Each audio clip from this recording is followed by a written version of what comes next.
भगवान पहले भोग देते हैं, भक्ति नहीं देते। जब भोग से व्यक्ति वंचित होना चाहता है, बोले भगवान संसार के विषय वासनाओं में मुझे पड़ना नहीं है, मुझे केवल आपकी भक्ति चाहिए, तब भगवान भक्ति प्रदान करते हैं। भक्ति सबको प्राप्त नहीं होती है महाराज। और परम धर्म क्या है जीव का? बोले सवै पुंसाम परो धर्मो यतो भक्ति अधोक्षज।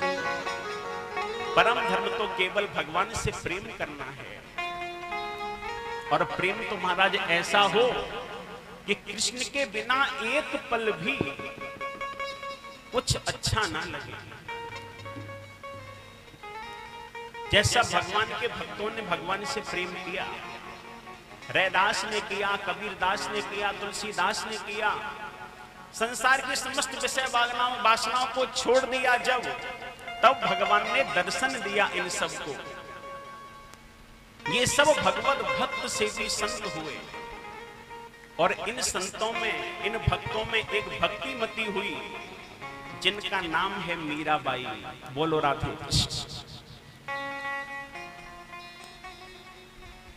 मीराबाई के विषय में से नाभाजी महाराज कहते हैं भक्तमाल में कि भगत निशान बजाय के काहू सोना ही लजी, लोक लाज कुल श्रृंखला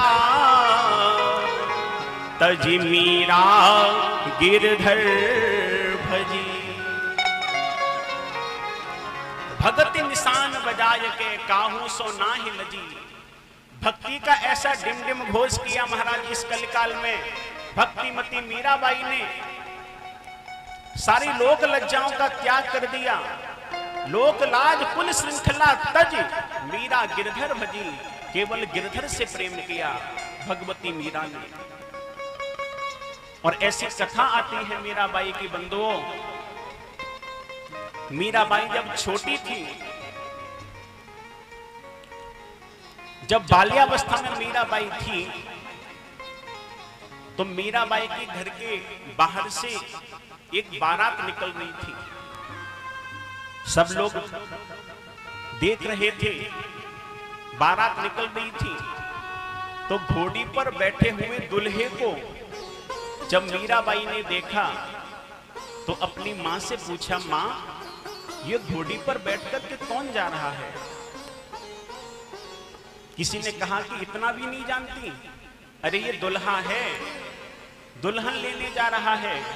मीरा जब तू बड़ी हो जाएगी तो तुझे लेने के लिए भी कोई दुल्हा आएगा।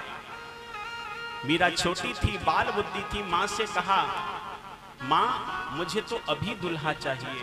बोलो राधे कृष्ण, जोर से बोलो, मुझे तो अभी दुल्हा चाहिए। मां ने कहा, बेटी दुल्हा तो बड़े हो जाते हैं तब आता है। मीरा मचल गई, मां मुझे अभी दुल्हा चाहिए। मां ने समझाने के लिए क्या किया पता है? मीराबाई का हाथ पकड़ा और गिरधर गोपाल की मूर्ति के सामने ला करके खड़ा कर दिया और कहा, बेटी ये तेरा दुल्हा है। और जिस दिन मां ने कहा बंधुओं मीराबाई को कि ये गिरधर गोपाल तेरे दुल्हा हैं, उसी दिन से मीरा ने गिरधर गोपाल को ही अपना पति स्वीकार कर लिया और गाया कि मेरे तो गिरधर गोपाल दूसरो न कोई, जाके सिर मोर मुकुट मेरो पति सोई। और जीवन भर मीरा ने केवल और केवल कृष्ण को ही अपना पति माना। मीरा का प्रेम इतना बढ़ा बंधुओं, इतना बढ़ा, खाना पीना छोड़ दिया मीरा ने। केवल कृष्ण के प्रेम में खाना पीना छोड़ दिया।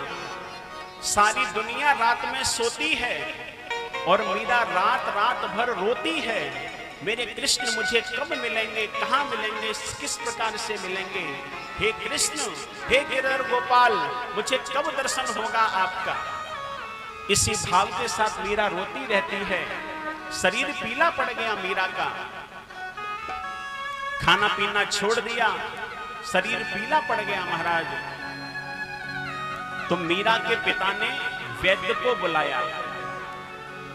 कहीं ऐसा तो नहीं मेरी बेटी को पीलिया रोग हो गया हो। वैद्य को बुलाया, मेरी बेटी की नब्ज को देख करके बताओ मेरी बेटी को क्या हुआ है। मीरा लिखती है कि बाबुल वैद्य बुलाइया, पकड़ दिखाई मोरी बाह, पर मूर्ख वैद मरम नहीं जाने, कसक कलेजे मां। मीरा कहती है कि बाबुल ने, मेरे पिता ने वैद्य को बुलाया, वैद्य ने नब्ज को देखना चाहा, लेकिन मूर्ख वैद्य मरम नहीं जाने। मूर्ख वैद्य को क्या पता कि मुझे ऐसी बीमारी नहीं है जो कोई साधारण वैद्य ठीक कर सके। कि बाबुल वैद्य बुलाइया, पकड़ दिखाई मोरी बाह, पर मूर्ख वैद्य मरम नहीं जाने, कसक कलेजी मां। कि जा बैदा घर आपने, हे वैद्य तुम अपने घर जाओ। कि जा बैदा घर आपने, तुम्हारा नाम न ले, मैं तो मारी बिरह की, तू काहे की औषधि दे। हे वैद्य तुम अपने घर जाओ, क्योंकि मेरे जो रोग है उस रोग की दवा तुम दे नहीं पाओगे। कैसा रोग है?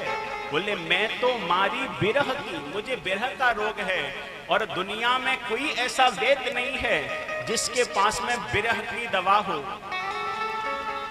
वियोग की दवा हो। यदि कोई व्यक्ति किसी की याद में रो रहा है, संसार का ऐसा कोई वैद्य नहीं है जो उस रोग की दवा दे सके, विरह की दवा दे सके। वैद्य ने कहा कि ठीक है मीरा, तुमको अपना रोग पता है, मैं तो दवा नहीं दे सकता, तो कोई तो दवा होगी, कोई तो दवा होगी जो तुम्हें दी जाए तो तुम्हारा कष्ट दूर हो जाए। मीरा कहती है कि देखो वैद्य, संसार के साधारण वैद्यों से तो मेरा इलाज होने वाला नहीं है। यदि मेरा इलाज कोई कर सकता है तो केवल वह एक ही वैद्य है। कि दर्द की मारी वन वन डोलूं, वैद्य मिलाना कोई। कि दर्द की मारी वन वन डोलूं, वैद्य मिलाना कोई। और मीरा की तब पीर मिटे, जब वैद्य सांवरिया हो। मीरा की तब पीर मिटे, जब वैद्य सांवरिया। स्वयं साक्षात मेरे प्राण प्यारे प्रियतम गिरधर गोपाल वैद्य बन करके आए, तभी मेरा रोग दूर हो सकता है। मीरा का विवाह भी हुआ था, लेकिन संत कहते हैं कि जब पाणी ग्रहण संस्कार कराया जाता है, हाथ आगे बढ़ा करके माता पिता अपनी बेटी का हाथ दुल्हे के हाथ में, वर के हाथ में देते हैं, उस समय मीरा से कहा बेटी हाथ बाहर निकालो, हाथ वहां देना है, हमें पाणी ग्रहण करवाना है। मीरा ने हाथ आगे नहीं बढ़ाया। मीरा के पिता रोने लगे कि पूरे समाज के सामने मेरी नाक कट जाएगी, बेटी हाथ को बाहर निकालो। मीरा ने मन में विचार कर लिया कि मेरा पाणी ग्रहण तो गिरधर गोपाल के साथ हो चुका, लेकिन भगवान को दया आई, मेरी भक्तिमती मीरा के पिता का सिर कलंक से नीचे झुक जाएगा। इसलिए जो हाथ आगे बढ़ा महाराज, वर पाणी ग्रहण करने के लिए हाथ आगे बढ़ाया, वर को हाथ देने के लिए, वह हाथ मीरा का नहीं था। संत कहते हैं अपने भक्तिमती मीरा के पिता की रक्षा करने के लिए कलंक न लगे, इसलिए स्वयं साक्षात भगवान गिरधर गोपाल ने ही अपना हाथ आगे बढ़ाया और राजा का महाराज पाणी ग्रहण किया। मीरा ने विवाह तो किया, विवाह की रीति तो हुई, लेकिन मीरा ने स्वीकार नहीं किया। मीरा ने तो केवल केवल कृष्ण से प्रेम किया। विवाह के बाद में अनेक कष्ट दिए गए मीरा को। काला नाग भेजा डसने के लिए। मीरा ने काले काले नाग को आते हुए देखा, और जैसे ही नाग को देखा तो प्रसन्न हो गई कि आया आया काला नाग, मीरा बोली धन्य भाग। आपके घर में यदि सांप निकल आए तो आप क्या बोलोगे? हमारा तो जीवन धन्य हो गया, आज हमारे घर में काला सर्प निकल करके आ गया, ऐसा बोलोगे क्या? डर जाओगे, भयभीत हो जाओगे। लेकिन मीरा कहती है कि आया आया काला नाग, मीरा बोली धन्य भाग। आज हरि आए हैं सर्प के निवास में। मीराबाई कहती है कि मेरा जीवन तो धन्य हो गया, आज मेरे गिरधर गोपाल जो काले काले हैं ना, वो मुझे दर्शन देने के लिए काले सर्प के रूप में आए हैं। मीरा दौड़ी और मीरा ने दौड़ करके सर्प को उठा लिया, अपनी श्याम नाम की चदरिया में अंदर छुपा करके मीरा गाने लगी, मेरे तो गिरधर गोपाल दूसरों न कोई। जब मीरा गा रही थी महाराज, तो कुछ सैनिक वहां खड़े हुए थे। उन सैनिकों ने देखा कि ये काला काला नाग उठा लिया मीरा ने, यदि मीरा को हमने नहीं बचाया तो काला नाग डस लेगा मीरा को। दौड़े दौड़े गए, अरे मीरा छोड़, ये श्याम सुंदर नहीं है, गिरधर गोपाल नहीं है, तू तो बिल्कुल पगली हो गई है, ये काला नाग है। और महाराज मीरा को पकड़ करके चदरिया को हटाया तो उसमें सर्प नहीं, उसमें तो साक्षात वृंदावन विहारी प्रकट हो गए। ऐसा मीरा का प्रेम कि सर्प में से परमात्मा प्रकट हो गए। ऐसा प्रेम महाराज हमारे जीवन में होना चाहिए। यही प्रत्येक जीव का परम धर्म है। और संतों ने मीरा के विषय में बड़ा अद्भुत गाया।